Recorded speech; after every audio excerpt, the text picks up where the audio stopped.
Okay. അപ്പോ നമുക്ക് ഇന്നത്തെ സെഷനിലേക്ക് കിടക്കാം. റസാഖ് സർ, എങ്ങനെയുണ്ട്? മഴയൊക്കെ ആയിട്ട് നന്നായിട്ട് പെയ്യുന്നില്ലേ? ഓക്കെ സൂപ്പർ മഴ. Okay okay. അപ്പൊ എല്ലാവരും ഭയങ്കര മഴയും കാര്യങ്ങളൊക്കെ കറന്റിന്റെ ഇഷ്യൂ എന്നൊക്കെ ഒരു 1-2 പേര് പറഞ്ഞിട്ടുണ്ട്. ഓക്കെ, എനിവേ എന്തായാലും ഇന്നത്തെ സെഷനിലേക്ക് കിടക്കാം. ഓക്കെ, അപ്പോ ഇന്നത്തെ സെഷൻ എടുക്കുക നമുക്ക് നമ്മുടെ ടീച്ചറും ആൻഡ് JCI സോൺ ട്രെയിനറും ആയിട്ടുള്ള ഡോക്ടർ സീമ മാം ആണ്. ഓക്കെ, സീമ മാം ജോയിൻ ചെയ്തിട്ടുണ്ട്.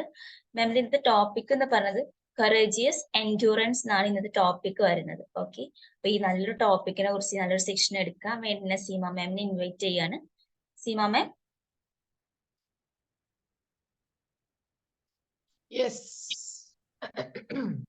Good morning ma'am. Good morning. Okay, start ചെയ്യാം. Yes. താങ്ക് യു മാം.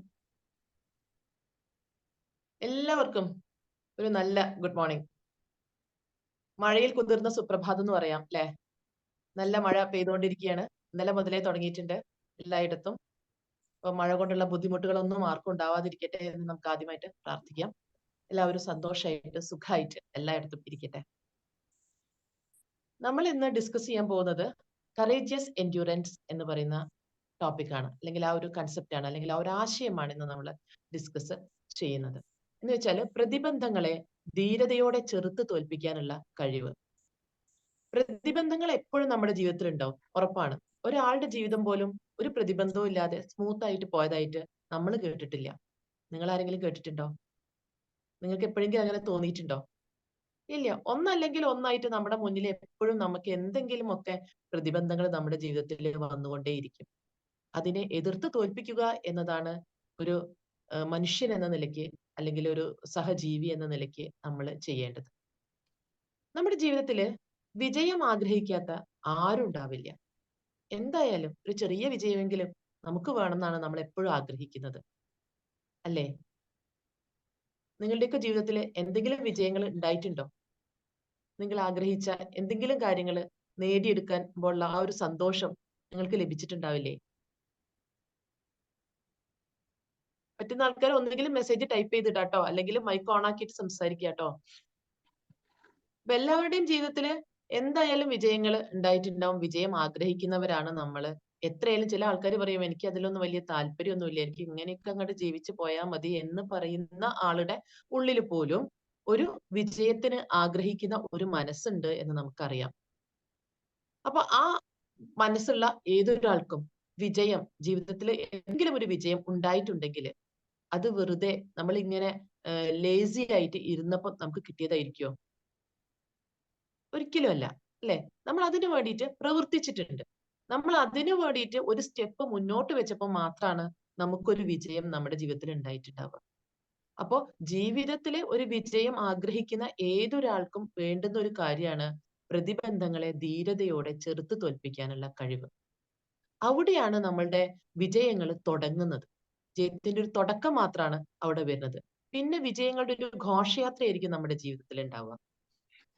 അപ്പൊ എങ്ങനെയൊക്കെ നമുക്ക് വിജയങ്ങൾ നേടിയെടുക്കണം എന്ന് നമ്മുടെ മനസ്സിൽ ആഗ്രഹമുണ്ടോ, നമുക്ക് അങ്ങനത്തെ എന്തൊക്കെ തരം ചിന്തകൾ നമ്മുടെ മനസ്സിലൂടെ പോകുന്നുണ്ടോ, അപ്പോഴൊക്കെ നമ്മൾ ഓർത്തു വെക്കേണ്ട ഒരു കാര്യമാണ് കറേജിയസ് എൻഡ്യൂറൻസ് എന്ന് പറയുന്നത്.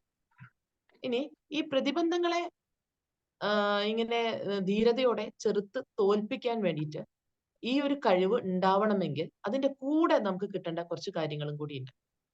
ഈ കൂടെയുള്ള ഈ കാര്യങ്ങൾ വരുമ്പോൾ നമുക്ക് ഓട്ടോമാറ്റിക്കലി വരുന്ന ഒരു സാധനമാണ് ഏതെന്ന് പറയുന്നത് ഈ കറേജിയസ് എൻഡ്യൂറൻസ് എന്ന് പറയുന്നത്. അതെന്തൊക്കെയാണെന്ന് ചോദിച്ചാല്, ഒന്ന് പേഴ്സിസ്റ്റൻസ് ആണ്, സ്ഥിരോത്സാഹമാണ്. അതായത് എന്തെങ്കിലും ഒരു കാര്യം നമ്മൾ വേണമെന്ന് വിചാരിച്ചു, ഒരു ദിവസം ചെയ്തു, അതുകൊണ്ട് കാര്യമുണ്ടോ? ഇല്ല. സ്ഥിരമായിട്ട് അധികം ഇത് സംഭവിക്കാറുള്ളത് ന്യൂ ഇയർ റെസൊല്യൂഷൻസ് ഒക്കെ എടുക്കുന്ന സമയത്താണ്, അല്ലെ? എല്ലാ വർഷവും ഒരു പുതുവർഷം വരുന്ന സമയത്ത് എന്തായാലും നമ്മൾ എന്തെങ്കിലും ഒരു തീരുമാനം എടുത്തിട്ടുണ്ടോ? അത് ചെയ്യും, ഇത് ചെയ്യും, അല്ലെങ്കിൽ എന്തെങ്കിലും ഒരു തീരുമാനം നമ്മൾ ഫേസ്ബുക്ക്, ഇൻസ്റ്റ വഴിയൊക്കെ അത് പബ്ലിഷ് ചെയ്തിട്ടുണ്ടാവും. അത് ഒരു മാക്സിമം ഒരു ആഴ്ച, അല്ലെങ്കിൽ ഒരു മാസം, അതിന്റെ അപ്പുറത്തേക്ക് പോയതായിട്ട് ആർക്കെങ്കിലും ഒരു എക്സ്പീരിയൻസ് ഷെയർ ചെയ്യാനുണ്ടോ? കൂടുതൽ സമയത്തേക്ക് ഇത് കൊണ്ടുപോകാൻ സാധിച്ചിട്ടുണ്ടോ? ന്യൂ ഇയർ റെസൊല്യൂഷൻ, അതായത് നമ്മൾ എടുത്ത ഒരു തീരുമാനം ഉണ്ടല്ലോ, ഈ വർഷം ഞാൻ ഇനി മുതൽ ഇങ്ങനെ ആയിരിക്കും എന്നെടുത്ത ഒരു തീരുമാനം ഉണ്ടല്ലോ, അല്ലേ? അപ്പൊ അത് നമുക്ക് കൊണ്ടുപോവാൻ സാധിക്കുന്ന ഒരാൾ ഇവിടെ ഉണ്ട് എങ്കിൽ അയാൾ കറേജിയസ് എൻഡ്യൂർ ആയിട്ടുള്ള പേഴ്സൺ ആണ് നമുക്ക് ഉറപ്പിച്ചു പറയാം. പക്ഷെ നമ്മളിലെ 90% ആളുകൾക്കും അതിനു വേണ്ടിയിട്ടുള്ള ഒരു ശ്രമം നമ്മൾ നടത്താറില്ല. എടുക്കാൻ നമ്മൾ പല ആളുകളുടെയും ഡിസിഷൻസ് ഒക്കെ കേൾക്കുമ്പോൾ നമ്മൾ പറയും ഞാനും നാളെ മുതൽ ഇങ്ങനെയാണ്, ഞാൻ മാറിയിട്ടുണ്ടാവും കേട്ടോ. പക്ഷെ ആ പറച്ചില് കുറച്ച് ദിവസം കൊണ്ട് തന്നെ എന്ത് ചെയ്യുന്നുണ്ടത് നിന്ന് പോകുന്നുണ്ട്. അപ്പൊ അതുകൊണ്ടാണ് നമുക്ക് ആ ബാക്കി വരുന്ന നമുക്ക് നമ്മുടെ ആ ലക്ഷ്യത്തിലേക്ക് നമ്മൾ വിചാരിച്ചൊരു കാര്യം ഉണ്ടല്ലോ അതിലേക്ക് എത്തിച്ചേരാൻ സാധിക്കാഞ്ഞത് നമ്മളുടെ ആ സ്ഥിരോത്സാഹം ഇല്ലായ്മയാണ്. നമ്മൾ എല്ലാവരും പണ്ട് കേട്ട ഒരു കഥയുണ്ട്. റോബർട്ട് ബ്രൂസ് എന്ന് പറയുന്ന രാജാവിന്റെ ഒരു കഥ. സ്കോട്ട്ലൻഡിലെ ഒരു രാജാവായിരുന്നു റോബർട്ട് ബ്രൂസ്. അദ്ദേഹത്തിനെ ഒരു പ്രാവശ്യം ഇംഗ്ലണ്ടിലെ ഒരു രാജാവ് വന്ന് ആക്രമിക്കുകയും അദ്ദേഹത്തിന്റെ സൈന്യത്തിനെയും അദ്ദേഹത്തിന്റെ രാജ്യത്തിനെയും കീഴടക്കുകയും ചെയ്തു. റോബർട്ട് ബ്രൂസ് ആകെ പരാജിതനായി മാറി. പക്ഷെ അദ്ദേഹം വിട്ടുകൊടുത്തില്ല. അദ്ദേഹം എന്ത് ചെയ്തു? വീണ്ടും ഇംഗ്ലണ്ടുമായിട്ട് യുദ്ധത്തിൽ ഏർപ്പെട്ടു. 6 പ്രാവശ്യം അദ്ദേഹം യുദ്ധത്തിൽ ഏർപ്പെട്ടു. പക്ഷെ 6 പ്രാവശ്യവും റോബർട്ട് ബ്രൂസിന് പരാജയം തന്നെയായിരുന്നു ലഭിച്ചത്. അവസാനത്തെ 6ാമത്തെ യുദ്ധത്തില് ഇംഗ്ലണ്ട് റോബർട്ട് ബ്രൂസോനെ അദ്ദേഹത്തിന്റെ രാജ്യമായ സ്കോട്ട്ലൻഡിൽ നിന്ന് നിഷ്കാസിതനാക്കുകയും അവിടെ നിന്ന് റോബർട്ട് ബ്രൂസിന് ഓടിപ്പോകേണ്ടതായിട്ടുള്ള ഒരു അവസ്ഥ വരികയും ചെയ്തു. അങ്ങനെ തന്റെ രാജ്യവും സൈന്യവും എല്ലാം നഷ്ടപ്പെട്ട് ഓടി ഒരു ഗുഹയിൽ ഒളിച്ച റോബർട്ട് ബ്രൂസ് ആകെ ക്ഷീണിതനായി അവിടെ നിലത്തിരുന്ന് ഇനി എന്ത് ചെയ്യണം എന്നറിയാതെ ഇരിക്കുന്ന സമയത്താണ് ഒരു മൂലയിൽ ഒരു ചിലന്തി വല കെട്ടുന്നത് കണ്ടത്. ചിലന്തി വല കെട്ടിക്കൊണ്ടേയിരുന്നു. ഓരോ പ്രാവശ്യം കെട്ടുമ്പോഴും ചിലന്തിയുടെ വല പൊട്ടി പൊട്ടി പോയിക്കൊണ്ടേയിരുന്നു. എന്നാൽ ചിലന്തി ആ ഒരു വല കെട്ടുന്നത് ഉപേക്ഷിക്കാതെ അതിനുവേണ്ടി ശ്രമിച്ചുകൊണ്ടേയിരുന്നു. 7ാമത്തെ പ്രാവശ്യമാണ് ചിലന്തിക്ക് ശരിക്കും ഒരു വല കെട്ടാൻ സാധിച്ചത്. ഇത് കണ്ട റോബർട്ട് ബ്രൂസ് മനസ്സിൽ ഉറപ്പിച്ചു, ഒരു ചിലന്തിയായ വളരെ ചെറിയൊരു ജീവിയായ ചിലന്തിക്ക് 6 പ്രാവശ്യം പരാജയപ്പെട്ടിട്ടും 7ാമത്തെ പ്രാവശ്യം അതിന് ഒരു വിജയം കണ്ടെത്താൻ സാധിച്ചിട്ടുണ്ടെങ്കിൽ ഇത്രയും വലിയ രാജാവായ, ഇത്രയും സൈന്യം എന്റെ കൂടെയുള്ള, ഇത്രയും ആളുകൾ എന്നെ സ്നേഹിക്കുന്ന ആളുകൾ എന്റെ കൂടെയുള്ളപ്പോൾ ഞാൻ എന്തിനു വീണ്ടും പരാജയം ഏറ്റുവാങ്ങണം? ആ ഒരു മനസ്സോടുകൂടി 7ാമത്തെ പ്രാവശ്യം റോബർട്ട് ബ്രൂസ് മുന്നോട്ട്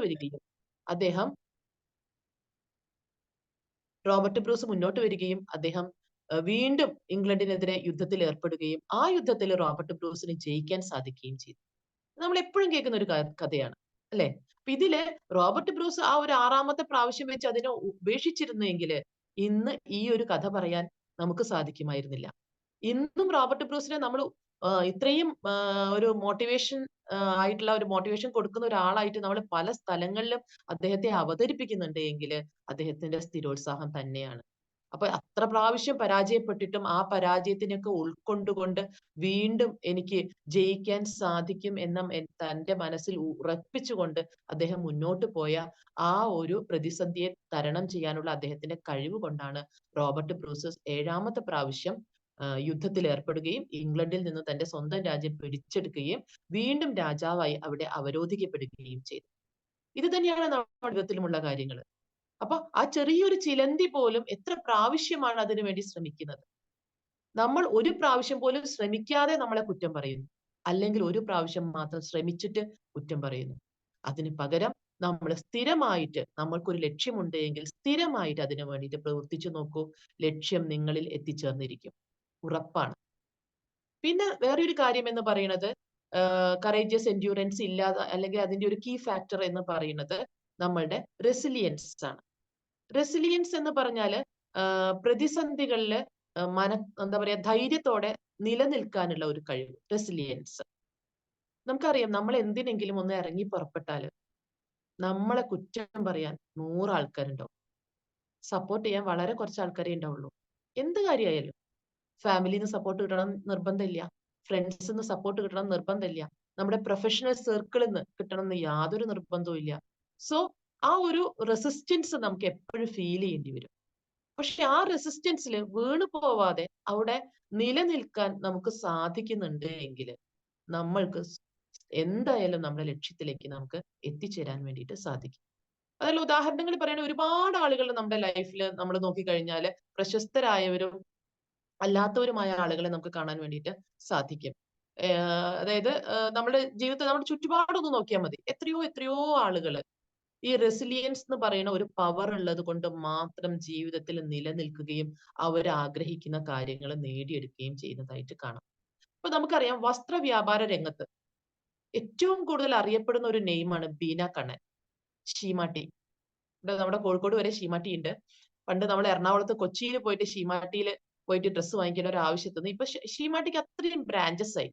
ബീന കണ്ണൻ അല്ലെ, അറിയപ്പെടുന്ന ഒരു എന്താ പറയാ ഡ്രസ് മേക്കർ തന്നെയാണ്. അവരുടെ ഒരു ലൈഫിലേക്ക് നമുക്ക് നോക്കിയാൽ കാണാം, അവരുടെ ചെറുപ്പത്തിൽ അവരുടെ ഹസ്ബൻഡ് മരിച്ചു പോവുകയാണ്.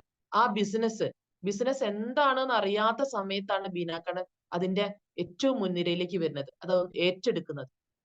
ചെറിയ പ്രായത്തിൽ ചെറിയ മക്കളുണ്ട് കൂടെ, അതിന്റെ കൂടെ ഈ ഒരു വലിയ ബിസിനസ് ഒന്നും അറിയാണ്ട് അവരെന്ത് ചെയ്യാണ്, അതിലേക്ക് എടുത്ത് വരികയാണ്. എന്നാൽ ബീന കണ്ണൻ അന്ന് അവരുടെ ഇന്റർവ്യൂലൊക്കെ നമുക്കറിയാം, അവർ ഏറ്റിട്ടുള്ള അവർക്ക് കിട്ടിയിരിക്കുന്ന എന്താ പറയാ റെസിസ്റ്റൻസ് എത്രത്തോളമാണെന്ന്. പലരും അവരോട് പറഞ്ഞതാണ്, നിന്നെ പോലെ ഒരു ചെറിയ പെൺകുട്ടിക്ക് പറ്റിയ ഒരു രംഗമല്ല ഈ വസ്ത്ര വ്യാപാരം എന്ന് പറയുന്നത്. ഇവിടെ അത്രയധികം മത്സരങ്ങൾ നടക്കുന്ന ഒരു സ്ഥലമാണ്.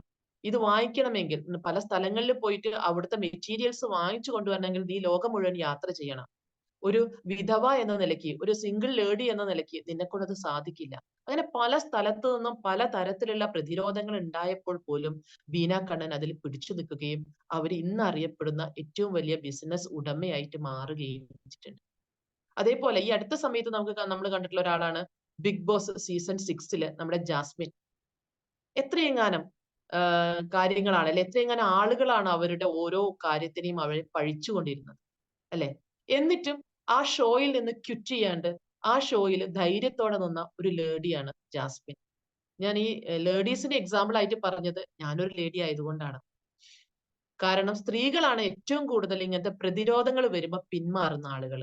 കാരണം ഏറ്റവും കൂടുതൽ അവരെ തളർത്താൻ പറ്റുന്ന ഒരു ഏരിയയാണ് ഇങ്ങനത്തെ പ്രതിരോധങ്ങൾ സൃഷ്ടിക്കുക എന്ന് പറയുന്നത്. മേ ബി അവരെ ക്യാരക്ടർ അസാസിനേഷൻ ആയിരിക്കാം, അല്ലെങ്കിൽ വേറെ എന്തെങ്കിലും തരത്തിലായിരിക്കാം. ഏറ്റവും കൂടുതൽ എന്തെങ്കിലും ഒരു ഗോള് നമ്മൾ മനസ്സിൽ വിചാരിച്ചൊന്ന് സ്റ്റെപ്പ് ഫോർവേഡ് ചെയ്യുമ്പം അത്രത്തോളം നമ്മളെ സ്റ്റെപ്പ് ബാക്ക് ചെയ്യിപ്പിക്കുന്ന ഒരു കാര്യമാണ് ഈ പ്രതിരോധം എന്ന് പറയുന്നത്. പക്ഷെ നമ്മൾ അതില് റെസിസ്റ്റന്റ് ആയിട്ട് നിൽക്കാൻ നമ്മൾ റെഡിയാണ് എങ്കിൽ നമുക്ക് മുന്നോട്ട് പോകാൻ സാധിക്കും. കറേജിയസ് എൻഡ്യൂറൻസ് എന്ന് പറയുന്ന പ്രതിരോധങ്ങളെ ധീരതയോടെ ചെറുത്ത് തോൽപ്പിക്കാനുള്ള കഴിവിന് അടുത്ത് നമുക്ക് വേണ്ടത് മെന്റൽ ടഫ്നെസ് ആണ്. എന്ന് പറഞ്ഞാൽ മനക്കെട്ടി, അല്ലെങ്കിൽ വളരെ കൊളോക്കിയൽ ലാംഗ്വേജിൽ വേണമെങ്കിൽ നമുക്ക് പറയാം ഉളുപ്പില്ലായ്മ എന്ന് പറയാം. എന്ന് വെച്ചാല് ഞാൻ ഈ പറഞ്ഞതുപോലെ പല സ്ഥലത്തുനിന്നും കൂരമ്പുകൾ ഏറ്റു വാങ്ങി ഹൃദയത്തിൽ നിന്ന് രക്തം വാർന്നൊഴുകിയാണ് നമുക്ക് മുന്നോട്ട് പോവേണ്ടതായിട്ട് വരിക. ആ സമയത്ത് നമ്മളൊന്ന് തളർന്നു പോയാല് അവിടെ തീർന്നു, നമ്മുടെ ലക്ഷ്യങ്ങൾ അവിടെ അവസാനിച്ചു. അപ്പൊ അതില്ലാതെ മനക്കട്ടിയോടുകൂടി മനഃശക്തിയോടുകൂടി ഞാൻ ഇന്നത് നേടിയെടുക്കാൻ വേണ്ടിയിട്ടാണ് ഇറങ്ങി തിരിച്ചിരിക്കുന്നത്, അതിനു വേണ്ടിയിട്ട് ഞാൻ ശ്രമിച്ചുകൊണ്ടേയിരിക്കും. അതിന്റെ ഇടയിൽ ആര് എന്ത് പറഞ്ഞാലും അതെനിക്കൊരു വിഷയമുള്ള കാര്യമല്ല. അല്ലെങ്കിൽ എന്നെ പറ്റി, അല്ലെങ്കിൽ എന്റെ ഫാമിലിയെ പറ്റി എത്ര മോശമായിട്ട് സംസാരിച്ചാലും അത് എന്നെ ബാധിക്കുന്നില്ല. കാരണം എനിക്ക് കൃത്യമായിട്ടൊരു ലക്ഷ്യമുണ്ട്. മാത്രമല്ല ഞാൻ ആരാണെന്ന് എനിക്ക് കൃത്യമായിട്ട് അറിയാം. എനിക്ക് എന്നെ അറിയുന്നിടത്തോളം കാലം എന്റെ മനസ്സിൽ നല്ല കട്ടിയുണ്ടാവും. മനക്കട്ടി എന്ന് പറയുന്നത് കൊണ്ട് സോഫ്റ്റ് സ്കില്ലുകൾ ഒന്നും ഇല്ല എന്നല്ല ഉദ്ദേശിക്കുന്നത് കേട്ടോ. വളരെ റഫ് ആൻഡ് ടഫ് ആയിട്ട് പെരുമാറുക എന്നതല്ല ഒരു മനക്കട്ടി എന്നത് കൊണ്ട് ഉദ്ദേശിക്കുന്നത്. അതായത് എന്ത് സിറ്റുവേഷൻ കണ്ടാലും നമുക്കൊരു ഫീലിംഗ് വരില്ല എന്നല്ല. നമുക്ക് എല്ലാ ഫീലിങ്സും വരുമ്പോൾ നമ്മൾക്കെതിരെ വരുന്ന കൂരമ്പുകളെ നമുക്ക് എങ്ങനെ തടയാൻ വേണ്ടിയിട്ട് സാധിക്കും. അതിനെയാണ് നമ്മള് മെന്റൽ ടഫ്നെസ് എന്ന് പറയുന്നത്. അപ്പോ കറേജിയസ് എൻഡ്യൂറൻസ് എന്ന് പറയുന്ന ഒരു കൺസെപ്റ്റിലേക്ക് അല്ലെങ്കിൽ ഒരു ആശയത്തിലേക്ക് നമ്മൾ ഉണ്ടെങ്കിൽ നമ്മുടെ മനസ്സ് കുറച്ച് കട്ടിയുള്ളത് തന്നെ ആയിരിക്കണം. ഏതെങ്കിലും ഒരാൾ എവിടെയോ ഇരുന്ന് എന്തോ ഒന്ന് പറഞ്ഞു എന്നത് കേട്ട് തളരുന്ന ഒരാൾ ആവരുത് നമ്മൾ. അടുത്തത് നമുക്ക് ഓപ്റ്റിമിസം ഉണ്ടാവണം, ശുഭാപ്തി വിശ്വാസം ഉണ്ടാവണം. നമ്മളൊരു കാര്യത്തിലേക്ക് ഇറങ്ങി തിരിച്ചാല് അത് ഇന്ന് തന്നെ അത് വിജയത്തിലേക്ക് എത്തുമെന്ന് നമുക്ക് ഉറപ്പിക്കാൻ സാധിക്കില്ല. അതിന് സമയം വേണ്ടി വരും. അപ്പൊ അതുകൊണ്ട് B optimistic in your life. അത് വന്നോളും. അപ്പൊ അതിന് വേണ്ടിയിട്ട് കാത്തിരിക്കുക. ഇന്ന് ഞാൻ ഒന്ന് ചെയ്തു, നാളെ എനിക്ക് റിസൾട്ട് കിട്ടിയില്ല, ഞാനത് ഡ്രോപ്പ് ഔട്ട് ചെയ്തു എങ്കിൽ നമ്മൾക്ക് ഒരിക്കലും നമ്മുടെ ജീവിതത്തിൽ വിജയം ഉണ്ടാവില്ല. അപ്പൊ നമുക്ക് ചെയ്യാനുള്ള കാര്യങ്ങൾ നമ്മൾ ചെയ്തുകൊണ്ടേയിരിക്കുക. അതിനുള്ള ഫലങ്ങൾ നമ്മളെ തേടി ഇങ്ങനെ വന്നുകൊണ്ടേയിരിക്കും. അതുകൊണ്ട് എല്ലാ സമയത്തും എന്ത് ചെയ്യുമ്പോഴായാലും ഇനി ഒരു ഫെയിലിയർ വന്നാൽ പോലും ബി ഓപ്റ്റിമിസ്റ്റിക്. അത് നാളെ അല്ലെങ്കിൽ മറ്റന്നാൾ അതൊരു സക്സസ് ആയിട്ട് മാറും. കാരണം ഫെയിലിയർ ആണ് സക്സസിന്റെ ചവിട്ടുപടി എന്ന് പറയുന്നത്. എല്ലാ ആളുകളും ഏതൊരാളെയും നിങ്ങൾ റോൾ മോഡൽ ആയിട്ട് എടുത്തു നോക്കൂ. ആരും എല്ലാം വളരെ കറക്റ്റ് ആയിട്ട് അറ്റ് ദ മൊമെന്റ് ചെയ്തിട്ടുണ്ടാവില്ല. ഇപ്പൊ ഇന്ന് നമ്മളിപ്പോ കാണുന്ന ഈ വെളിച്ചം, ലൈറ്റ് അല്ലെങ്കിൽ ബൾബ് കണ്ടുപിടിച്ചത് ആരാണ്? അറിയാൻ പറ്റുമോ? ഇന്ന് ബൾബില്ലാത്തൊരു ജീവിതം നമുക്ക് ആലോചിക്കാൻ പറ്റുമോ? എഡിസൺ. ഇല്ല. Yes, very good. എഡിസൺ ആണ് കണ്ടുപിടിച്ചത്. ഈ എഡിസൺ ഒറ്റ ദിവസം കൊണ്ടായിരിക്കോ ഈ ബൾബിന്റെ കണ്ടുപിടുത്തം നടത്തിയിട്ടുണ്ടാവുക? അല്ലേ അല്ല. അല്ലെ? അദ്ദേഹം പല രീതിയിൽ അത് ചെയ്തു, പല കാര്യങ്ങൾ അതിനു വേണ്ടി ചെയ്തു. ഒരുപാട് ഫെയിലിയേഴ്സ് അതിൽ അദ്ദേഹം ഉണ്ടായിട്ടുണ്ട്. ഈവൻ നമുക്കറിയാം എഡിസൺ ഫസ്റ്റ് ഡേ ഇതൊരു പ്രസന്റേഷൻ ആയിട്ട് മാധ്യമങ്ങളുടെ മുന്നിൽ കൊണ്ടുവരുന്ന സമയത്ത് പോലും അദ്ദേഹത്തിന് ഒരു ഫെയിലിയർ വന്നിട്ടുണ്ട്, അല്ലെ? അത് വരുന്ന അസിസ്റ്റന്റ് കാല് തട്ടി വീഴുകയും ആ ബൾബ് പൊട്ടിപ്പോവുകയാണ് ആദ്യം ചെയ്യുന്നത്. എന്നിട്ട് പോലും അതിൽ നിന്നും പിന്മാറാതെ അദ്ദേഹം എന്ത് ചെയ്തു? ഈ ബൾബ് എന്ന് പറയുന്ന ഒരു നമ്മളുടെ മുന്നിൽ അവതരിപ്പിക്കുകയും ഇന്ന് അല്ലെ ഏറ്റവും കൂടുതൽ ബൾബ് എന്ന് പറയുന്ന കാര്യത്തിനെ കുറച്ച് കേൾക്കുമ്പോൾ തന്നെ നമ്മൾ ഏറ്റവും കൂടുതൽ മനസ്സിലേക്ക് ഓടി വരുന്ന ഒരു scientist and A business man എന്ന് തന്നെ പറയാം. നമ്മളുടെ എഡിസൺ മാറിയിട്ടുണ്ട്, അല്ലെ? അപ്പൊ അതാണ് ശുഭാപ്തി വിശ്വാസം എന്ന് പറയുന്നത്. അപ്പൊ നമുക്ക് കറേജിയസ് എൻഡ്യൂറൻസ് എന്ന് പറയുന്ന ഒരു ആശയം അല്ലെങ്കിൽ കൺസെപ്റ്റ് നമ്മളിൽ ഉണ്ടാവണമെങ്കിൽ നമ്മൾക്ക് ഉണ്ടായിരിക്കേണ്ട കുറച്ച് കാര്യങ്ങളാണ് ഞാൻ ഈ പറഞ്ഞത്. ഒന്ന്, നമുക്ക് സ്ഥിരോത്സാഹം ഉണ്ടായിരിക്കണം. രണ്ട്, പ്രതിരോധിക്കാനുള്ള കഴിവുണ്ടായിരിക്കണം, റെസിലിയൻസ് ഉണ്ടായിരിക്കണം. പിന്നെ മനക്കട്ടി ഉണ്ടായിരിക്കണം, മെന്റൽ ടഫ്നെസ് ഉണ്ടായിരിക്കണം. നമ്മൾ ഒരു കാര്യത്തിന് ഇറങ്ങിത്തിരിക്കുമ്പോൾ എപ്പോഴും ഓർക്കുക, പല സ്ഥലത്തുനിന്ന് പല രീതിയിലുള്ള കമന്റുകളോ അല്ലെങ്കിൽ നമ്മളെ കുറിച്ചുള്ള അഭിപ്രായങ്ങളോ വരും. അതിൽ നല്ലത് സ്വീകരിക്കുക. നമുക്ക് തീരെ ഉപകാരപ്രദമല്ലാത്ത കാര്യങ്ങൾ നമ്മൾ ശ്രദ്ധിക്കാനേ പോവാതിരിക്കുക. സോ എപ്പോഴും ഒരു മെന്റൽ ടഫ്നെസ് നമ്മുടെ കയ്യിൽ ഉണ്ടായിരിക്കണം. അതേപോലെ തന്നെ always be optimistic in our nature. ഇങ്ങനെ ഈ ഒരു കറേജിയസ് എൻഡ്യൂറൻസിലൂടെ വളരെ നല്ല രീതിയിൽ ജീവിതം മുന്നോട്ട് കൊണ്ടുപോവുകയും ജീവിത ലക്ഷ്യങ്ങൾ നേടിയെടുക്കുകയും ചെയ്ത ഒരുപാട് റോൾ മോഡൽസിനെ നമുക്കറിയാം, അല്ലെ? വളരെ ഫേമസ് ആയ അറിയാം, ഇന്ത്യയിലുള്ള ആളുകളെ അറിയാം, പുറത്തുള്ള ആൾക്കാരെ അറിയാം, ഒരുപാട് ആളുകൾ. അതിനൊരു എക്സാമ്പിൾ ആയിട്ട് ഞാൻ പറയാൻ ഉദ്ദേശിക്കുന്നത് നമ്മുടെ ഹാരി പോട്ടർ സീരീസ് എഴുതിയ JK റൗളിങ്ങിന്റെ കഥയാണ്. എല്ലാവർക്കും അറിയാൻ മതിയാവും, അല്ലെ? ഹാരി പോട്ടർ സീരീസ് ഒക്കെ ട്രാൻസ്ലേഷൻസ് വരെ വന്നു കഴിഞ്ഞിട്ടുണ്ട്. കാരണം കുട്ടികൾക്ക് അത്രയും ഇഷ്ടപ്പെട്ട വേറെ ഒരു സ്റ്റോറീസ് ഇല്ല എന്ന് തന്നെ പറയാം. ഏതൊരു കുട്ടിയും ഏറ്റവും കൂടുതൽ വായിക്കുന്ന ഒരു സ്റ്റോറിയാണ് ഹാരി പോട്ടർ. മാത്രമല്ല, ലോകത്ത് ബൈബിള് കഴിഞ്ഞാൽ പിന്നെ ഏറ്റവും കൂടുതൽ ആളുകൾ വാങ്ങിച്ചിരിക്കുന്ന ഒരു പുസ്തകം എന്ന പ്രസിദ്ധിയും കൂടി ഉണ്ട് നമ്മളുടെ ഇതിന്, ഹാരി പോട്ടർ എന്ന് പറയുന്ന ബുക്കിന്. അത് എഴുതിയ നമ്മുടെ JK റൗളിംഗ് എന്ന് പറയുന്ന വനിത. JK റൗളിംഗ് വളരെ ചെറുപ്പത്തിൽ തന്നെ എഴുത്തിനോട് വളരെ ഇഷ്ടമുള്ള ഒരു വ്യക്തിയായിരുന്നു. അങ്ങനെ ഇരിക്കുമ്പോൾ അവര് സ്നേഹിച്ച് ഒരു കല്യാണത്തിലേക്ക് എത്തിപ്പെടുകയാണ്. ഒരു മാരേജ് കഴിഞ്ഞു, അവർക്കൊരു ചെറിയ കുട്ടി ഉണ്ടായി. കുറച്ച് കഴിയുമ്പോൾ തന്നെ ഈ ഹസ്ബൻഡുമായിട്ട് ഇവർക്ക് ഒരിക്കലും ഒത്തുപോകാൻ പറ്റാത്ത ഒരു സിറ്റുവേഷനിലേക്ക് അവർ എത്തിപ്പെടുകയാണ്. അപ്പൊ സ്വന്തമായി തെരഞ്ഞെടുത്ത ഒരു വഴിയാണ്, പക്ഷെ ആ വഴി ഒരിക്കലും കൊണ്ടുപോകാൻ പറ്റാത്ത ഒരു സിറ്റുവേഷനിൽ JK റൗളിംഗ് അവിടെ വെച്ച് അവരുടെ മാരേജ് ലൈഫ് അവസാനിപ്പിക്കുന്നു. പിന്നെ അവരുടെ കൂടെയുള്ളത് ആകെ വയസ്സായ ഒരു അമ്മയും ഈ ചെറിയൊരു മകനും പിന്നെ JK റൗളിംഗും മാത്രമാണ്. ജീവിക്കാൻ തന്റെ മുന്നിൽ ഒരു വഴിയും കാണാതെ തിരിഞ്ഞ അവസരങ്ങൾ JK റൗളിംഗിന് ഉണ്ടായിരുന്നു. ആകെ വയസ്സായ അമ്മയ്ക്ക് കിട്ടുന്ന ചെറിയൊരു പെൻഷൻ കൊണ്ട് ദാരിദ്ര്യം അനുഭവിച്ച് ഉടുതുണിക്ക് മറുതുണിയില്ലാതെ ജീവിച്ച ഒരു കാലം. അതിന്റെ ഭാഗമായി അവര് ഡിപ്രഷനിലേക്ക് വീണുപോയി. കാരണം സ്വന്തം എന്ന് കരുതിയ, താൻ തന്നെ കണ്ടെത്തിയ തന്റെ പാർട്ട്ണർ ഇല്ല, അതിന്റെ കൂടെ ദാരിദ്ര്യം, തനിക്ക് ഒരു ചെറിയ മകനുണ്ട്, വയസ്സായ അമ്മയുണ്ട്, പാർക്കാൻ ഒരു സ്ഥലമില്ല, വീടില്ല. ആകെയുള്ള ആ ദുരിതത്തിൽ നിന്ന് അവർ ഡിപ്രഷനിലേക്ക് വീണു പോവുകയാണ്. ഡിപ്രഷനിലെത്തി അവർ സൂയിസൈഡ് ചെയ്യാൻ തീരുമാനിക്കുകയാണ്. പല പ്രാവശ്യം ഒരു ആത്മഹത്യക്ക് ശ്രമിച്ചു. എന്നാൽ നമ്മളുടെ ഭാഗ്യം കൊണ്ട് ആ ആത്മഹത്യകൾ ഒന്നും തന്നെ സക്സസ് ആയില്ല എന്ന് പറയാം. അതിനുശേഷം അവരൊരു സൈക്യാട്രിസ്റ്റിനെ പോയി കാണുകയും അവരുടെ ഡിപ്രഷനിലുള്ള ട്രീറ്റ്മെന്റ് എടുക്കുകയും ചെയ്തു. അതിനുശേഷമാണ് അവരുടെ ഓൾറെഡി ഹാരി പോട്ടർ എന്ന് പറയുന്ന കഥ അതിനു മുൻപേ തന്നെ ഏകദേശം എഴുതി തുടങ്ങിയിട്ടുണ്ടായിരുന്നു. അപ്പൊ തനിക്ക് ആകെ അറിയാവുന്ന ഒരു ജോലി അല്ലെങ്കിൽ തന്റെ ഒരു പാഷൻ എന്ന് പറയുന്നത് എഴുത്ത് മാത്രമാണ്. വേറെ ഒന്നും തനിക്ക് അറിയില്ല. അങ്ങനെ ജെ.കെ. റൗളിംഗ് തന്റെ ഈ ഒരു എഴുത്തുമായിട്ട് പല പ്രസാധകരെയും പോയിട്ട് കാണുകയാണ്. ഇതൊന്ന് പ്രസിദ്ധീകരിച്ചു തരാൻ പറഞ്ഞു. ആരും തയ്യാറായില്ല. കാരണം അറിയപ്പെടാത്ത ഒരു വ്യക്തിത്വമാണ്. അവരുടെ ഒരു നോവല് പ്രസിദ്ധീകരിക്കുക എന്ന് പറയുന്നത് ഒരു പുതിയൊരു ആളെ കൊണ്ടുവരുന്നതിന്റെ ഒരു റിസ്ക് ഏറ്റെടുക്കാൻ വേണ്ടിയിട്ട് ഒരു പബ്ലിഷേഴ്സും റെഡിയായില്ല. അവസാനം എനിക്ക് തോന്നുന്നു 12ഓളം പബ്ലിഷേഴ്സിനെ സമീപിച്ചതിൽ നിന്നും ഒരു പ്രസാധകര് ഇതിന് റെഡിയാവുകയും ഈ ബുക്ക് പബ്ലിഷ് ചെയ്യുകയുമാണ് ചെയ്തത്. അങ്ങനെ ആണ് നമുക്ക് ഈ ഹാരി പോട്ടർ സീരീസ് എന്ന് പറയുന്ന കഥ നമ്മളിലേക്ക് എത്തുന്നത്.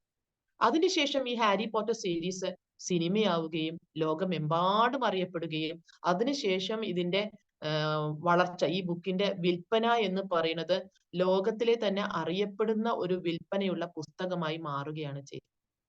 ഇന്ന് ലോകത്തിലെ ഏറ്റവും ധനികയായിട്ടുള്ള എഴുത്തുകാരി ആരാണ് എന്ന ചോദ്യത്തിന് ഒരു ഉത്തരമേ നമ്മുടെ മുന്നിലുള്ളൂ: ജെ.കെ. റൗളിംഗ്.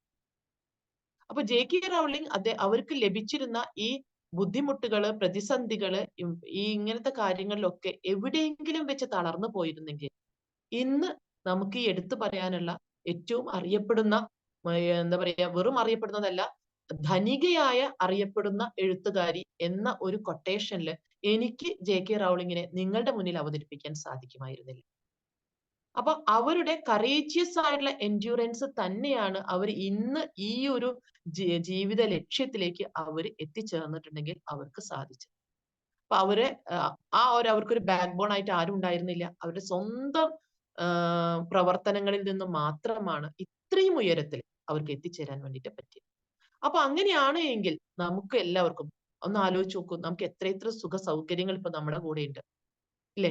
താമസിക്കാൻ ഒരു വീടുള്ള ആളുകളായിരിക്കാം, അല്ലെങ്കിൽ മനസമാധാനം ഉണ്ടായിരിക്കാം മനസ്സിൽ, അല്ലെ?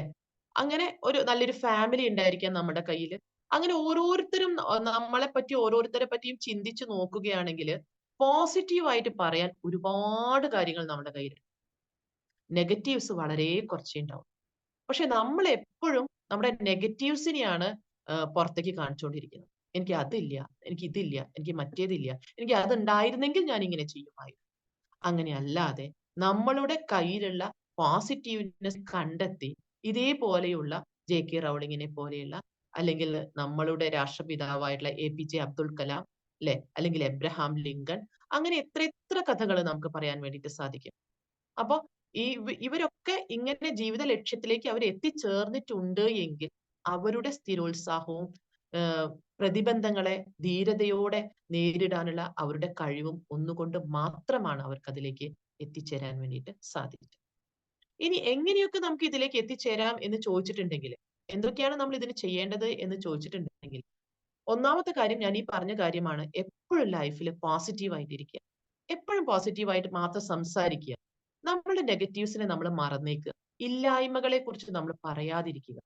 അപ്പോൾ തന്നെ കൂടുതൽ കൂടുതൽ നമ്മൾ പോസിറ്റീവായിട്ട് മാറും. എവിടെ സംസാരിക്കുമ്പോഴും ഉള്ളതിനെ കുറിച്ച് സംസാരിക്കുക.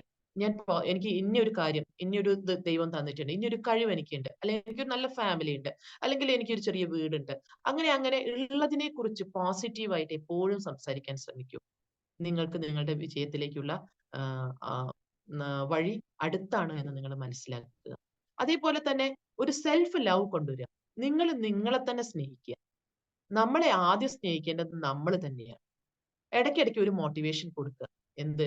നീ അത്ര മോശക്കാരനൊന്നല്ല, നിന്നെ കൊണ്ട് പറ്റും എന്ന ഒരു പോസിറ്റീവ് ആയിട്ടുള്ള ഒരു ആറ്റിറ്റ്യൂഡ് നമ്മൾക്ക് തന്നെ നമ്മൾ കൊടുക്കുക. നമ്മുടെ കണ്ണാടിയുടെ മുന്നിൽ നിന്നിട്ടോ, അല്ലെങ്കിൽ നമ്മളെ ഒന്ന് പോസിറ്റീവായിട്ട് പറഞ്ഞുകൊണ്ടേയിരിക്കുക. അതേപോലെ എപ്പോഴും നന്ദിയുള്ളവരാവുക, ഗ്രാറ്റിറ്റ്യൂഡ് കാണിക്കുക. ദൈവത്തിനോടായാലും നമുക്കിപ്പോ എന്തെങ്കിലും ഒരു കാര്യം ചെയ്തു തരുന്ന ആളുകളോടായാലും എല്ലാം എപ്പോഴും ഒരു ഗ്രാറ്റിറ്റ്യൂഡ് ഉണ്ടാവുക. പിന്നെ ഒരു സപ്പോർട്ട് സിസ്റ്റം കഴിവതും മെയിൻറ്റെയിൻ ചെയ്യാൻ ശ്രമിക്കുക. ചിലപ്പോൾ കുറച്ച് ഫ്രണ്ട്സ് ആയിരിക്കാം, അല്ലെങ്കിൽ നമ്മുടെ ഫാമിലി മെമ്പേഴ്സ് ആയിരിക്കാം, അല്ലെങ്കിൽ നമ്മുടെ കൂടെ വർക്ക് ചെയ്യുന്ന കൊളീഗ്സ് ആയിരിക്കാം. എപ്പോഴും ഒരു സപ്പോർട്ട് സിസ്റ്റം നമ്മളുടെ കൂടെ ഉണ്ട് എങ്കിൽ നമുക്ക് ഈ കാര്യങ്ങളെയൊക്കെ കുറച്ചും കൂടി വേഗത്തിൽ ഓവർകം ചെയ്തിട്ട് നമ്മുടെ ലക്ഷ്യത്തിലേക്ക് എത്താൻ വേണ്ടിയിട്ട് സാധിക്കും. വേറൊരു കാര്യം എന്ന് പറയുന്നത് ഫിസിക്കൽ ഫിറ്റ്നസ് ആണ്. ഫിസിക്കലി നമ്മൾ ആക്റ്റീവ് ആണ് എങ്കിൽ ഓട്ടോമാറ്റിക്കലി നമ്മൾ മെന്റലിയും ആക്റ്റീവ് ആവും. അപ്പൊ ലേസിനെസ് ഉപേക്ഷിച്ചിട്ട് ഫിസിക്കലി ഫിറ്റ് ആവാനുള്ള തരത്തിലുള്ള വർക്കുകളൊക്കെ നമ്മളൊന്ന് ആരംഭിക്കുക. നമ്മളുടെ രാവിലെ ഓട്ടമാണെങ്കിൽ ഓട്ടം, അല്ലെങ്കിൽ ജിമ്മിൽ പോകുന്ന ആളുകളാണെങ്കിൽ ജിമ്മിൽ, യോഗ ചെയ്യുന്നവരാണെങ്കിൽ യോഗ ചെയ്യുക. അങ്ങനെ നമുക്ക് വേണ്ടിയിട്ട് കുറച്ച് ടൈം നമ്മൾ യൂട്ടിലൈസ് ചെയ്യുക. എല്ലാം നമ്മൾ മറ്റുള്ളവർക്ക് കൊടുത്തിട്ട് കാര്യമില്ല. നമ്മൾ തന്നെ സംരക്ഷിക്കണം. സോ ഫിസിക്കലി ഒന്ന് ആക്റ്റീവ് ആവുന്നതിനനുസരിച്ച് എനിക്ക് ചെയ്യാൻ കഴിയില്ല എന്ന തോന്നൽ നമ്മുടെ മനസ്സൊന്ന് ഇല്ലാതാവുകയും നമുക്ക് കൂടുതൽ കൂടുതൽ കാര്യങ്ങൾ ചെയ്യാൻ സാധിക്കുകയും ചെയ്യും. വേറെ ഒരു കാര്യം എന്ന് പറയുന്നത്, ജീവിതത്തിൽ എപ്പോഴും സ്മാർട്ട് ആയിട്ടുള്ള ഗോളുകൾ തന്നെ സെറ്റ് ചെയ്യുക. സ്മാർട്ട് ഗോൾസ് എന്ന് പറഞ്ഞാൽ സ്പെസിഫിക് ആയിട്ടുള്ള, അറ്റൈനബിൾ ആയിട്ടുള്ള, മെഷറബിൾ ആയിട്ടുള്ള, എന്താ പറയാ, റെലവെന്റ് ആയിട്ടുള്ള, ടൈം ബൗണ്ട് ആയിട്ടുള്ള ഗോളുകൾ സെറ്റ് ചെയ്യുക. ഇപ്പൊ ഫിസിക്കലി ആക്റ്റീവ് ആവാൻ പറഞ്ഞു, നാളെ തന്നെ ജിമ്മിൽ പോയിട്ട് മറ്റന്നാൾ എനിക്കൊരു എന്താ പറയാ മസിൽ മാൻ ആവണം എന്ന് പറഞ്ഞാൽ സാധിക്കുന്ന കാര്യമല്ല. So you should prepare A smart goal. ഞാന് നാളെ മുതൽ ഒരു 10 മിനിറ്റ് നടക്കാൻ പോകും. അങ്ങനെ ഒരു മാസം ഞാൻ നടക്കും, എന്തായാലും നടക്കും. അങ്ങനെ ഒരു മാസം കൊണ്ട് 10 മിനിറ്റ് വീതം ഞാൻ നടന്ന് എന്റെ ഫിസിക് ഒന്ന് ഉഷാറാക്കും എന്ന ഒരു ഗോള് നമ്മളുടെ മുന്നിൽ സെറ്റ് ചെയ്യുകയാണെങ്കിൽ അത് സ്മാർട്ട് ആയിട്ടുള്ള, അച്ചീവബിൾ ആയിട്ടുള്ള, മെഷറബിൾ ആയിട്ടുള്ള, ടൈം ബൗണ്ട് ആയിട്ടുള്ള ഒരു ഗോളാണ്. അത് നമുക്ക് ചെയ്യാൻ സാധിക്കും. അത് കഴിഞ്ഞാൽ നമുക്ക് അടുത്ത സ്റ്റെപ്പ് വെക്കാം. അടുത്തതായിട്ട് ഞാൻ ജിമ്മിൽ ജോയിൻ ചെയ്യും, അല്ലെങ്കിൽ എയറോബിക്സിന് ജോയിൻ ചെയ്യും. അങ്ങനെ ചെറിയ ചെറിയ ചെറിയ സ്റ്റെപ്പുകൾ മുന്നിൽ വെക്കുക. ഒറ്റയടിക്ക് നമുക്ക് ഒന്നും ചാടി നേടിയെടുക്കാൻ വേണ്ടിയിട്ട് സാധിക്കില്ല. ചെറിയ ചെറിയ സ്റ്റെപ്പ് വെച്ച് നമ്മൾ മുന്നോട്ട് പോകുന്നതിനനുസരിച്ച് നമ്മുടെ ലക്ഷ്യം നമ്മളുടെ അടുത്തേക്ക് വന്നുകൊണ്ടേയിരിക്കും. അതേപോലെ ചില ആളുകളുണ്ട്, ജീവിതത്തിൽ എന്തെങ്കിലും പ്രോബ്ലം വന്നാൽ അത് സോൾവ് ചെയ്യാൻ വേണ്ടിയിട്ട് വേറെ എവിടുന്നോ ആരോ വരും എന്ന് വിചാരിച്ചിട്ട് കാത്തിരിക്കുന്ന ആൾക്കാരെ നിങ്ങൾ കണ്ടിട്ടുണ്ടോ? അങ്ങനെ ആരും വരാനില്ല. നമ്മളുടെ പ്രോബ്ലംസ് സോൾവ് ചെയ്യാൻ നമ്മൾ തന്നെയുള്ളൂ എന്ന് ആദ്യം മനസ്സിൽ പറയാം. എന്നിട്ട് അത് സോൾവ് ചെയ്യാനുള്ള സ്റ്റെപ്പുകൾ നമ്മൾ എടുക്കുക. അപ്പൊ ഓട്ടോമാറ്റിക്കലി നമ്മളെ ഹെൽപ്പ് ചെയ്യാനുള്ള ആൾക്കാരൊക്കെ വരും. ഇത് നമ്മൾ ഒരു സ്റ്റെപ്പ് പോലും മുന്നോട്ട് വെക്കാണ്ട് എനിക്ക് നിറച്ചും പ്രോബ്ലം ആണ്, ആരെങ്കിലും വന്ന് സോൾവ് ചെയ്ത് തരൂ എന്ന് പറയുന്നത് എന്നെ പോലെയുള്ള ഒരു ലോക മണ്ടത്തരം വേറെ ഒന്നുമില്ല. അപ്പൊ എനിക്കൊരു പ്രോബ്ലം പറ്റി, ആ പ്രോബ്ലം എന്താണെന്ന് കൃത്യമായിട്ട് അറിയുന്ന ആള് ഞാനാണ്. ഞാൻ പറഞ്ഞിട്ടാണ് മറ്റേയാൾ എന്റെ പ്രോബ്ലം അറിയുന്നത്. അപ്പൊ കൃത്യമായിട്ട് അതിന് സോൾവ് ചെയ്യാൻ, അതിന് സ്റ്റെപ്പുകൾ എടുക്കാൻ സാധിക്കുന്ന ഒരാള് ഞാനാണ്. ഇനി അതിലൊരു ഹെൽപ്പ് വേണമെങ്കിൽ നമുക്ക് ഒരാളുടെ ഹെൽപ്പ് നമുക്ക് നേടിയെടുക്കാം. അങ്ങനെയല്ലാതെ എന്റെ പ്രോബ്ലം വേറൊരാൾ സോൾവ് ചെയ്യണമെന്ന് നമ്മൾ ഒരിക്കലും വിചാരിക്കാതെ ഇരിക്കുക. പിന്നെ മുന്നിൽ വരുന്ന സ്ട്രഗിൾസിനെ എല്ലാം ഓപ്പർച്യൂണിറ്റീസ് ആക്കി മാറ്റുക. നിങ്ങളുടെ മുന്നിൽ എന്ത് പ്രതിബന്ധങ്ങൾ വന്നാലും അതൊക്കെ ഒരു ഓപ്പർച്യൂണിറ്റി ആണെന്ന് കരുതുക. ദൈവം നിങ്ങൾക്ക് തന്ന ചില സമ്മാനങ്ങളാണത് എന്ന് കരുതുക. അതായത് നിങ്ങൾക്കത് ചെയ്യാനുള്ള കഴിവുണ്ട് എന്ന് ദൈവത്തിന് ബോധ്യമുള്ളത് കൊണ്ടാണ് അങ്ങനെ ചില പ്രതിബന്ധങ്ങൾ നിങ്ങളുടെ മുന്നിൽ വരുന്നത്. വേറൊരാൾക്കത് കൊടുക്കാത്തത് ദൈവത്തിന് ബോധ്യമുണ്ട്, അയാൾക്കത് ചെയ്യാൻ സാധിക്കില്ല എന്ന്. ആ രീതിയിൽ പോസിറ്റീവായിട്ട് നിങ്ങളൊന്ന് ചിന്തിച്ചു നോക്കിക്കേ. ഏത് പ്രതിബന്ധത്തെയും നമുക്ക് ഓപ്പർച്യൂണിറ്റി ആക്കി മാറ്റാൻ വേണ്ടിയിട്ട് സാധിക്കും. അങ്ങനെ പോകുന്നതിനനുസരിച്ച് നമുക്ക് കൂടുതൽ കൂടുതൽ നമ്മുടെ ജീവിത വിജയം ഉണ്ടാക്കാനും നല്ല നല്ല ഒരു മനുഷ്യനായിട്ട് ഇവിടെ വന്ന് ജീവിച്ച് മരിച്ചു പോവാനും നമുക്ക് സാധിക്കും. അതേപോലെ നമുക്ക് മുന്നിൽ പ്രൊഫഷണൽ ആയിട്ടായാലും വല്ല പേഴ്സണൽ ആയിട്ടായാലും വല്ല ടാസ്കുകളും വരുമ്പോൾ ഒറ്റയ്ക്ക് ചെയ്യണം എന്നുള്ള ആഗ്രഹം മാറ്റിവെക്കുക. അതിനെ ഒന്നുകിൽ ഡിവൈഡ് ചെയ്ത് നമ്മുടെ ഗ്രൂപ്പ് മെമ്പേഴ്സിനൊക്കെ കൊടുക്കുക, അല്ലെങ്കിൽ ആ വലിയ ടാസ്കിനെ ചെറുതാക്കി മുറിക്കുക. എന്നിട്ട് ചെറുതായി ചെറുതായി ചെയ്തിട്ട് പോവാം. അങ്ങനെയാണെങ്കിൽ നമുക്കൊരു മടുപ്പുണ്ടാവില്ല. ഒരു വലിയ ടാസ്ക് ഒന്നിച്ച് ചെയ്യാൻ, ഇപ്പൊ ഒരു ഹിമാലയം കയറണം എന്ന് പറഞ്ഞ് വൈകുന്നേരം ഞാനൊരു പിന്നെ എന്താ പറയാ ലഗേജ് ഒക്കെ എടുത്തിട്ടാണ് യാത്രയ്ക്ക് പോയാൽ എനിക്ക് ഹിമാലയം കയറാൻ സാധിക്കില്ല. അതിനു വേണ്ടിയിട്ട് ഞാൻ കുറെ പ്രിപ്പറേഷൻസ് ചെയ്യാനുണ്ട്. മാത്രമല്ല ഒറ്റയടിക്ക് ഒരാൾക്കും ഹിമാലയം കയറാൻ പറ്റില്ല.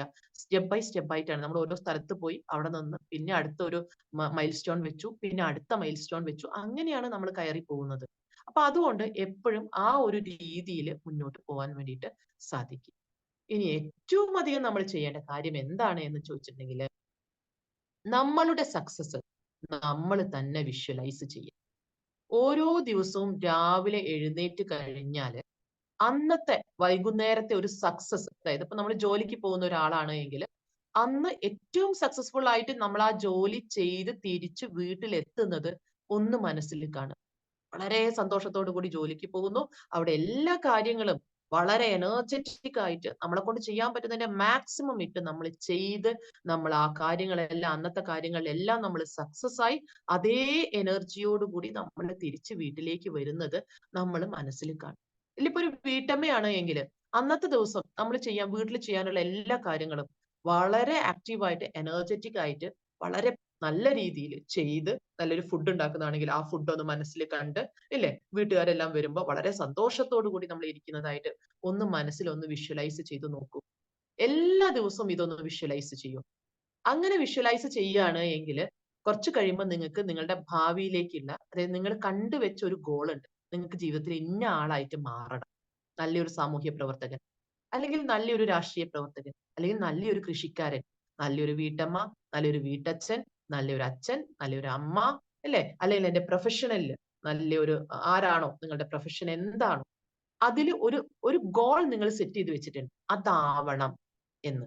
കുറച്ചു കഴിയുമ്പോൾ നിങ്ങൾ ഈ ഒരു പ്രാക്ടീസ് നിങ്ങളുടെ ഒരു ഡേ നിങ്ങൾ വിഷ്വലൈസ് ചെയ്യാൻ തുടങ്ങിയാൽ കുറച്ച് കഴിയുമ്പോൾ നിങ്ങൾക്ക് നിങ്ങളുടെ ആ ഫൈനൽ ഗോള് നിങ്ങളുടെ മനസ്സിൽ നിങ്ങൾക്ക് എന്ത് ചെയ്യാൻ പറ്റും, വിഷ്വലൈസ് ചെയ്യാൻ പറ്റും. അത് വിഷ്വലൈസ് ചെയ്ത് നിങ്ങൾ അതിനനുസരിച്ച് പോകുന്നതിനോടൊപ്പം നിങ്ങളുടെ ലക്ഷ്യം നിങ്ങളിലേക്ക് എത്തിച്ചു തന്നിട്ടുണ്ടാവും. എപ്പോഴും അങ്ങനെയാണ് പറയാ, കഴിവതും നമുക്ക് നമ്മളുടെ ലക്ഷ്യങ്ങളൊക്കെ നമ്മൾ ഒരു ബുക്കിൽ എഴുതി വെക്കുന്നതാണ് നല്ലത്. എത്രത്തോളം നമ്മൾ അതിനെ ക്രിസ്റ്റൽ ക്ലിയർ ആയിട്ട് നമ്മൾ പറയുന്നു അല്ലെങ്കിൽ എഴുതുന്നോ അതിനെ നോക്കിക്കാണുന്നോ അത്രത്തോളം ഈസി ആയിട്ട് നമുക്ക് ഈ ലക്ഷ്യം എത്തിച്ചേരാൻ വേണ്ടിയിട്ട് സാധിക്കും. കൂടാതെ നമ്മൾ കാണുന്ന എല്ലാ സ്ഥലത്തും അതും കൂടി ഒന്ന് ഒട്ടിക്കുകയാണെങ്കിൽ, ഇപ്പൊ എനിക്കൊരു ഡോക്ടർ ആവണം എന്നാണ് ആഗ്രഹം. അങ്ങനെയാണ് എങ്കിൽ ഞാൻ ഒരു ഡോക്ടറുടെ ചിത്രം വെട്ടി എടുത്തിട്ട് അതിൽ എന്റെ തല അങ്ങ് ഫിറ്റ് ചെയ്യാം.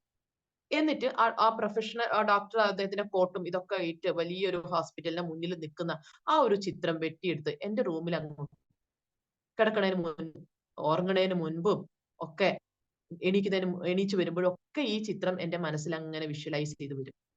അതൊരു നല്ല പോസിറ്റീവ് എനർജി തരുന്ന കാര്യമാണ്. നിങ്ങളുടെ മക്കൾക്ക് എന്തെങ്കിലും ആഗ്രഹങ്ങൾ അങ്ങനെ മനസ്സിലുണ്ടെങ്കിൽ, ഒരു എൻട്രൻസിനൊക്കെ പ്രിപ്പയർ ചെയ്യുന്ന ആളുകളാണെങ്കിൽ എസ്പെഷ്യലി, അല്ലെങ്കിൽ എന്താണെങ്കിലും എന്തോ ഒരു നല്ല ഡിസൈനർ ആവണമെന്നോ ഒക്കെ ഓരോരുത്തർക്കും ഓരോ ആഗ്രഹങ്ങളാണല്ലോ. ആ രീതിയിലുള്ള പിക്ചേഴ്സ് നമ്മൾ വിഷ്വലൈസ് ചെയ്യുന്നതിനോടൊപ്പം തന്നെ അതിന് നമ്മൾ എന്താ പറയാ, കൃത്യമായിട്ട് നമ്മുടെ മുന്നിൽ അത് വരികയാണ്. ആ ഒരു ചിത്രം നമ്മൾ ഒട്ടിച്ചു വെക്കുകയാണെങ്കിൽ ഇതിൽ കൂടുതൽ സക്സസിലേക്ക് എത്താൻ വേറെ ഒരു വഴിയില്ല. ഏറ്റവും ഈസി ആയിട്ടുള്ള വഴിയാണത്, പക്ഷെ വളരെ പവർഫുൾ ആയിട്ടുള്ള ഒരു വഴിയും കൂടിയാണ്. അപ്പൊ നമ്മൾ ഇന്ന് സംസാരിച്ചത്, എല്ലാരും ഇല്ലേ ഇവിടെ? പോയോ? ഞാൻ മാത്രാണോ സംസാരിക്കുന്നേ? അല്ല ഉണ്ട് മാഡം. ഉണ്ടല്ലേ, ഓക്കെ. യെസ്. അപ്പൊ ഞാൻ കുറേ കാര്യങ്ങൾ പറഞ്ഞു. അപ്പൊ ഏകദേശം സ്റ്റോപ്പ് ചെയ്യാൻ തോന്നൂല. എന്നോട് 6:15 വരെയാണ് പറഞ്ഞിട്ടുണ്ടായിരുന്നത് സമയം കേട്ടോ. ഞാനിങ്ങനെ സംസാരിച്ച് 6:25 ആയിട്ടുണ്ട്. അപ്പൊ ഈ ഒരു കാര്യങ്ങളൊക്കെ നമ്മളൊന്ന് പ്രാക്ടീസ് ചെയ്യുകയാണെങ്കിൽ, ഇപ്പൊ ഞാൻ ഈ പറഞ്ഞു തന്ന പോലെ പോസിറ്റീവായിട്ട് ഇരിക്കുക, നമ്മളുടെ സെൽഫിനെ ഒന്ന് ബൂസ്റ്റ് ചെയ്തുകൊണ്ടിരിക്കുക, ഒരു സപ്പോർട്ടിംഗ് സിസ്റ്റം എപ്പോഴും നമ്മുടെ കൂടെ നിർത്തുക, പിന്നെ അതേപോലെ തന്നെ പ്രോബ്ലംസ് നമ്മൾ ഒറ്റയ്ക്ക് സോൾവ് ചെയ്യാനുള്ള ശ്രമങ്ങൾ നടത്തുക, ഗോൾസ് എപ്പോഴും ചെറിയ ചെറിയ ഗോൾസ്, സ്മാർട്ട് ആയിട്ടുള്ള അറ്റൈനബിൾ ആയിട്ടുള്ള ചെറിയ ചെറിയ ഗോൾസ് വെച്ചിട്ട് സെറ്റ് ചെയ്യുക. എപ്പോഴും നമ്മളുടെ സക്സസ് വിഷ്വലൈസ് ചെയ്തുകൊണ്ടേയിരിക്കുക. ഇത്രയും കാര്യങ്ങൾ നമ്മുടെ ലൈഫിൽ ഒരു ഹാബിറ്റ് ആക്കി കൊണ്ടുവരണം. ഹാബിറ്റ് ഫോർമേഷൻ നടന്നാലാണ് ഇതൊക്കെ നമുക്ക് ദിവസവും ചെയ്യാൻ പറ്റും. ഇതിപ്പോ ഞാൻ ഇന്നൊരു ദിവസം പറഞ്ഞു, നിങ്ങൾ കേട്ടു, അത് നിങ്ങൾ ഫോളോ ചെയ്യണമെന്ന് യാതൊരു നിർബന്ധവും ഇല്ല. പക്ഷെ ഇതിൽ ഏതെങ്കിലും ഒക്കെ ഒന്നോ രണ്ടോ കാര്യങ്ങൾ നിങ്ങളുടെ ഹാബിറ്റിൽ നിങ്ങൾ കൊണ്ടുവന്ന് നോക്കൂ. അപ്പോഴുണ്ടാവുന്ന വ്യത്യാസം നിങ്ങൾക്ക് തിരിച്ചറിയാൻ വേണ്ടിയിട്ട് സാധിക്കും. അപ്പൊ ജീവിതത്തിലെ ലക്ഷ്യങ്ങൾ എന്ന് പറയുന്നത് എപ്പോഴും നമ്മളുടെ ലക്കി മുള ബാമ്പു എന്ന് പറയുന്ന പോലെയാ, ചൈനീസ് ബാമ്പു എന്ന് പറയുന്ന പോലെയാണ്. നമ്മൾ ആ കൊടുക്കുന്ന ആ ലക്ഷ്യങ്ങൾ നാളെയോ മറ്റന്നാളോ നമുക്ക് അറ്റൈൻ ചെയ്യാൻ സാധിക്കില്ല. ചൈനീസ് ബാമ്പു നമ്മൾ വിതച്ചു കഴിഞ്ഞാൽ, ഒരു പാടത്ത് വിതയ്ക്കുകയാണെങ്കിൽ അല്ലെങ്കിൽ എവിടെയും നടുകയാണെങ്കിൽ അത് മുളച്ചു വരാൻ തന്നെ 5 വർഷം എടുക്കും. 5 വർഷം നമ്മൾ ആ വിത്തിനെ കെയർ ചെയ്തുകൊണ്ടിരിക്കണം മുളയ്ക്കാൻ വേണ്ടിയിട്ട്. മുളച്ചു കഴിഞ്ഞ് പിന്നെ അതിന് കുറച്ച് സ്ലോ ആയിട്ടാണ് അതിന്റെ ഗ്രോത്ത് വരുന്നത്. പക്ഷെ ഒരു ചെറിയ ഗ്രോത്ത് കിട്ടി, ഒരു ചെറിയ വലിപ്പം വെച്ചു കഴിഞ്ഞാൽ അതിന്റെ ഗ്രോത്ത് പിന്നെ വളരെ വീട്ടിലൊക്കെ ലക്കി ബാമ്പൂസ് വെക്കുന്ന ആളുകളുണ്ടാവും. അതിന്റെ ആ വെച്ചത് നോക്കിയാൽ മതി. ആദ്യം കുറേ കാലം, ഏകദേശം 1 വർഷം 2 വർഷമൊക്കെ അതാ നമ്മൾ കൊണ്ടുവന്ന് വെച്ച ആ ഒരേ ഇരിപ്പാണ് അത് ഇരിക്കുക.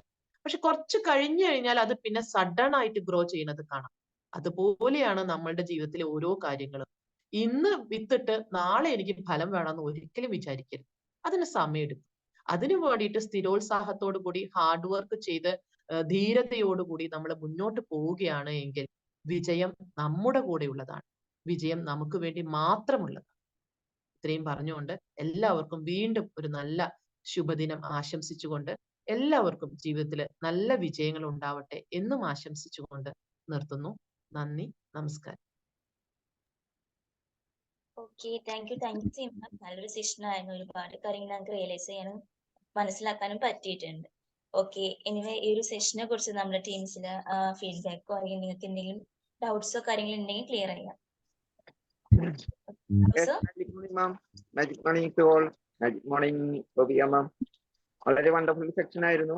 കാരണം കൺസിസ്റ്റൻസി നമുക്കില്ലാതിരിക്കുന്നതിന്റെ അഭാവമാണ് നമുക്ക് പരാജയത്തിലേക്ക് പോകുന്നത്.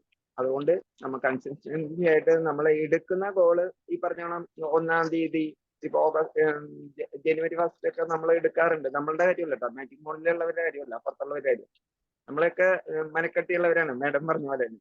അപ്പൊ അത്തരത്തിൽ നമ്മൾക്ക് മണക്കെട്ടിയില്ല, സ്ഥിരോത്സാഹമില്ല, മറ്റുള്ളവരുടെ അഭിപ്രായങ്ങളിലേക്ക് പോകുന്നു, ലേസിയിലേക്ക് പോകുന്നു. അങ്ങനെ ഒരുപാട് കഥയല്ല, സീരിയസ് ആയിട്ടുള്ള കാര്യങ്ങളിലൂടെ നമ്മളെ മുന്നോട്ട് കൊണ്ടുപോവുകയുണ്ടായി. ഇപ്പൊ തോമസ് ആൽവാ എഡിസനെ കുറിച്ച് പറയുകയുണ്ടായിരുന്നു, അതുപോലെ ബീന കണ്ണനെ കുറിച്ച് പറയുകയുണ്ടായിരുന്നു, അതുപോലെ തന്നെ നമ്മുടെ ബിഗ് ബോസിലെ അങ്ങനെ ഓരോരോ കഥാപാത്രങ്ങളെ ഇവിടെ എടുത്തു കാണിച്ചിട്ടാണ് നമ്മളെ ഇങ്ങനെ ഒരു സെഷനിലൂടെ നമ്മൾ യാത്ര ചെയ്യിച്ചിട്ടുള്ളത്. അവരെല്ലാം എങ്ങനെ സക്സസ്ഫുൾ ആയി എന്നുള്ള ഇത് നമ്മൾ പഠിക്കേണ്ടതാണ്, മനസ്സിലാക്കേണ്ടതാണ്, പകർത്തേണ്ടതാണ്. അപ്പൊ അത്തരത്തിൽ ഒരുപാട് കഥകളിലൂടെ നമ്മളെ, കഥയല്ല കാര്യത്തിലൂടെ നമ്മളെ കൊണ്ടുപോയെന്ന് വേണമെങ്കിൽ പറയാനായിട്ട്. കഥയൊക്കെ രചിക്കുന്നതാണ്, ഇത് റിയൽ സ്റ്റോറിയിലൂടെ നമ്മളെ കൊണ്ടുപോയിട്ട് നമ്മൾക്ക് ചിന്തിക്കാനും മാറ്റം വരുത്താനും അത്തരത്തിലുള്ള ഒരു സെക്ഷൻ, വണ്ടർഫുൾ സെക്ഷനിലൂടെയാണ് നമ്മൾ കൊണ്ടുപോയത്. അതോടൊപ്പം തന്നെ മാഡം സൂചിപ്പിച്ച ഒരു കാര്യം സെൽഫ് ലവ്, നമ്മൾക്ക് അതുണ്ടായിരിക്കണം. ഉള്ളതിൽ നമ്മൾ ഗ്രാറ്റിറ്റ്യൂഡ്, അതായത് അതിൽ നമ്മൾ സംതൃപ്തമാകേണ്ട കാര്യങ്ങളെ കുറിച്ച് പറയേണ്ടായിരുന്നു. അതില്ലാതെ പരാതി, പരിഭവം, അങ്ങനെ നമ്മളെ സമയത്തെ വേസ്റ്റ് ആക്കുന്നു, നമ്മുടെ എനർജി കളയുന്നു. നമ്മൾ വിജയത്തിലേക്ക് പോകേണ്ട ആ സാഹചര്യത്തെ, അവസരത്തെ നമ്മൾ എന്താ പറയണ, വേസ്റ്റ് ആക്കി കളയുകയാണ്. അപ്പൊ സെൽഫ് ലവ് ഉണ്ടാകണം, ഗ്രാറ്റിറ്റ്യൂഡ് ഉണ്ടാകണം. അങ്ങനെ ഒരുപാട് കാര്യങ്ങളെ കുറിച്ച് നമ്മൾ ശ്രദ്ധിക്കാതെ പോകുന്ന, അറിയാം, എല്ലാവർക്കും അറിയാവുന്ന കാര്യങ്ങളാണ്, പക്ഷെ ശ്രദ്ധിക്കാതെ പോകുന്നതിലുണ്ടാവുന്ന ഫെയിലിയർ ആവുന്ന കാര്യങ്ങളെ കുറിച്ചൊക്കെ പോയിട്ടുണ്ടായിരുന്നു. Wonderful session. Thank you. Okay, thank you Babu sir. Then ആരെന്നെ രജിസ്റ്റർ ഫീഡ്ബാക്ക് ഒന്ന് രണ്ടുപേരും കൂടെ ഒന്ന് ഹാൻഡ് റൈസ് ചെയ്യാവോ? Mani sir. Okay, Divya ma'am hand raise ചെയ്തിട്ടുണ്ട്. Divya ma'am. Hello ma'am. Magic morning ma'am. Magic morning നല്ലൊരു ക്ലാസ് ആയിരുന്നു. നല്ലൊരു എന്താ പറയാ, ഒരുപാട് 10ഓളം പോയിന്റുകൾ മാം വളരെയധികം നല്ല രീതിയിൽ തന്നെ പ്രസന്റ് ചെയ്തു. മനോഹരമായ ക്ലാസ്. എന്താ പറയാ, റോബർട്ട് ബ്രൂസിനെ കുറിച്ച് പറഞ്ഞതും ബീന കണ്ണനെ കുറിച്ച് പറഞ്ഞതും ഓരോ കാര്യങ്ങളും വളരെ ഉദാഹരണത്തോടു കൂടി എക്സ്പ്ലെയിൻ ചെയ്ത് ഞങ്ങൾക്ക് പറഞ്ഞു തന്നു. അപ്പോൾ പല കാര്യങ്ങളും ഇതിൽ നമ്മൾ അറിയുന്നതാണെങ്കിലും നമ്മളുടെ ഒരു ഇതൊരു ഹാബിറ്റ് ഫോർമേഷൻ ആക്കി മാറ്റിയിട്ടില്ല എന്നുള്ളതാണ് നമ്മൾക്ക് മാറ്റം വരാത്തതിന്റെ ഒരു പ്രധാന കാരണം. അപ്പോ ചെറിയ മാറ്റങ്ങൾ നമ്മളുടെ ജീവിതത്തിൽ വരുത്തിക്കൊണ്ട് ഇതുപോലെയുള്ള നല്ല നല്ല ക്ലാസ്സുകൾ കേട്ടുകൊണ്ട് മുന്നോട്ട് പോകണമെന്നാണ് നമ്മളുടെ ബി മാജിക്കിലെ ഓരോ അംഗങ്ങളും ആഗ്രഹിക്കുന്നത്. Thank you ma'am, thank you so much. Such an excellent class. Thank you. Okay, thank you Divya ma'am. Mani sir. Magic morning വളരെ വണ്ടർഫുൾ സെക്ഷൻ ആയിരുന്നു. നല്ലൊരു ക്ലാസ് ആയിരുന്നു. വെരി ഇൻഫോർമേറ്റീവ് ആണ്. അതേമാതിരി നല്ല ഡിസ്ക്രിപ്ഷനും അതിനൊരു ട്രാൻസ്പെറൻസി ഉണ്ടായിരുന്നു. ഒരുപാട് നല്ല എക്സാമ്പിളിലൂടെ അത് വിശദമായിട്ട് നമുക്ക് അറിയുന്ന, ശരിക്കും മനസ്സിലേക്ക് എത്തുന്ന വിധത്തിലാണ് ഇന്ന് സംസാരിച്ചത്. ഒരുപാട് നല്ല എക്സാമ്പിൾസും നമ്മൾ സ്ഥിരോത്സാഹത്തോട് കൂടിയിട്ട് കണ്ടിന്യൂസ് ആയിട്ട് നമ്മൾ ധൈര്യമായിട്ട് പ്രതിസന്ധികളെ ചെറുത്ത് നിൽക്കാനുള്ള ഒരു കപ്പാസിറ്റി ഉണ്ടാക്കിയെടുക്കാനുള്ള ഒരു ഹാബിറ്റ്, അത് നമ്മളെ സെൽഫ് ലെവലിലൂടെയും അതുപോലെ വിഷ്വലൈസേഷൻ, ഗ്രാറ്റിറ്റ്യൂഡ് മുതലായ സംഗതികളുടെ എല്ലാ കാര്യങ്ങളും ഒരുപാട് പോയിന്റ്സോട് കൂടി തന്നെ അവതരിപ്പിച്ചതിന് വളരെയധികം നന്ദി. Very informative. Thank you very much. Thank you sir. Thank you. Okay, thank you Mani sir. Magic morning Sima ma'am. Magic morning madam നല്ല കൃത്യമായ നല്ല അവതരണം, അതുപോലെ തന്നെ വ്യക്തമായിട്ട് നമുക്ക് പോയിന്റിൽ നമുക്ക് പറഞ്ഞു തന്നു. എനിക്കിവിടെ കറണ്ട് ഇല്ലായിരുന്നു മാഡം. ഞാൻ മെഡിറ്റേഷൻ കഴിഞ്ഞ് ഒന്ന് സ്കിറ്റ് ചെയ്യാൻ വേണ്ടി തീരുമാനിച്ചതാ. പക്ഷെ മാഡത്തിന്റെ അവതരണത്തിന് ഞാൻ ഇങ്ങനെ സത്യം പറയാലോ, ഞങ്ങൾ കേട്ടിരുന്നു പോയി. എന്തായാലും മാഡം ഇനിയും മാഡത്തിന്റെ പ്രസൻസ് നമ്മുടെ ഈ ബി മാജിക് ഉണ്ടാവട്ടെ എന്ന് ആശംസിക്കുന്നു. Thank you madam, thank you. തീർച്ചയായും. Thank you Saneesh sir, thank you so much. Okay ma'am, Saneesh sir പറഞ്ഞ പോലെ തന്നെ മാമിന്റെ പ്രസൻസ് ഞങ്ങൾ ഒരുപാട് പ്രതീക്ഷിക്കുന്നുണ്ട്. അപ്പൊ ഇനി ഒരു നല്ല ക്ലാസ്സുകൾ നമുക്ക് കാണാം. എനിവേ നല്ലൊരു സെഷൻ കഴിയുന്നു. Thank you so much, thank you team all. നമുക്ക് സെഷൻ വൈൻഡപ്പ് ചെയ്യാം. Okay, thank you so much to all. എന്തായാലും എല്ലാവരും ലീവ് ചെയ്തോളൂ. Thank you all, Thank thank you. you. Thank you all.